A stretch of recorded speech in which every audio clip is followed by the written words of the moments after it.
Hello friends, मैं हूं Mahesh Gurjar, programming, web development, mobile application development end game programming trainer.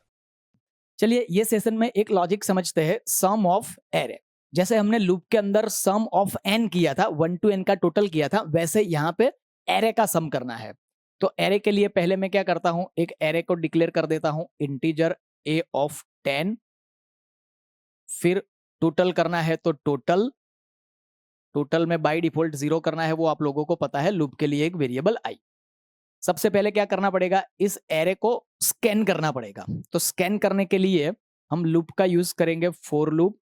I is equal to 0 से start करेंगे, क्योंकि array का इंडेक्स हमेशा 0 से स्टार्ट होता है। आई less than or equal to 10 का एरे है तो हम 9 तक जाएंगे। एंड आई प्लस प्लस, यहाँ पे प्रिंटफ स्कैनफ एड्रेस ऑफ ए, नहीं, ए के अंदर इंडेक्स क्या है, ए के अंदर इंडेक्स दे देंगे हम आई। चलो, तो ये लूप से क्या हुआ, एरे की पूरी वैल्यू स्कैन हो गई। उसके बाद हमें क्या करना है, टोटल। तो टोटल में क्या करना है, दसों वैल्यू का एडिशन करना है। तो ऐसा नहीं होगा, total is equal to total plus A, ऐसा नहीं, क्योंकि ए तो कुछ है ही नहीं। ए के अंदर इंडेक्स है, उसके अंदर से हमें वैल्यू लेनी है। तो हमें क्या करना पड़ेगा, अगर फर्स्ट वैल्यू का टोटल करना है तो total is equal to total plus A of 0। फिर total is equal to total plus A of 1, A of 2, A of 3। तो फिर से लूप रिपीट करेंगे हम। तो यहां पे क्या करते हैं, फिर से एक लूप रिपीट करते हैं, for I is equal to 0, I less than or equal to 9 and I plus plus. इसके अंदर हम कर देंगे total is equal to total plus A of I. मतलब ये फिर से 10 टाइम्स लूप रिपीट होंगी एंड टोटल में कैलकुलेशन होता जाएगा। फाइनली हम टोटल लूप के बाहर टोटल को प्रिंट कर देंगे। ठीक है, तो पूरे लॉजिक के लिए हमने क्या किया, स्कैन करने के लिए 10 टाइम्स लूप रिपीट किया। उसके बाद टोटल को कैलकुलेट कराने के लिए फिर से लूप रिपीट किया। मतलब पूरे प्रोग्राम के अंदर 20 टाइम्स लूप रिपीट होती है। तो यही लॉजिक देखो, यही लॉजिक हम क्या करेंगे, ये लूप को हटा देंगे। ठीक है, ये हो सकता है, लेकिन इससे भी इजी लॉजिक बनाते हैं कि जैसे ही हम ये एरे की वैल्यू को स्कैन करते हैं, ठीक है, जैसे ही ये एरे की वैल्यू को स्कैन करते हैं, तुरंत ही टोटल के अंदर स्टोर करा देते हैं। तो address of A of I, तो फर्स्ट टाइम क्या होगा, ए ऑफ 0, नेक्स्ट टाइम होगा 1, नेक्स्ट टाइम होगा 2, नेक्स्ट टाइम होगा 3। तो जैसे ही स्कैन करते हैं, टोटल के अंदर ऐड कराते जाते हैं।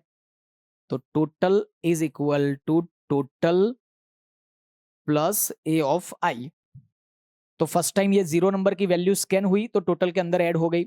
नेक्स्ट टाइम 1 नंबर की वैल्यू स्कैन हुई तो टोटल के अंदर ऐड हो गई। नेक्स्ट टाइम 2 नंबर की वैल्यू स्कैन हुई तो टोटल के अंदर ऐड हो गई। मतलब स्कैन होते होते टोटल भी कैलकुलेट होता जाएगा। तो हमारा प्रोग्राम जो 20 टाइम्स रिपीटेशन में हो रहा था, वो अभी क्या हुआ, सिर्फ 10 टाइम्स रिपीटेशन में लॉजिक खत्म हो गया। ठीक है, उसके बाद हम क्या करेंगे, यहाँ पे प्रिंट एफ, टोटल को प्रिंट करा देंगे। Total is equal to percentage D, comma करके टोटल। सिंपल। तो चलिए फ्रेंड्स, ये लॉजिक का प्रैक्टिकल कर लेते हैं। Start file DOS shell mount D D drive exit new.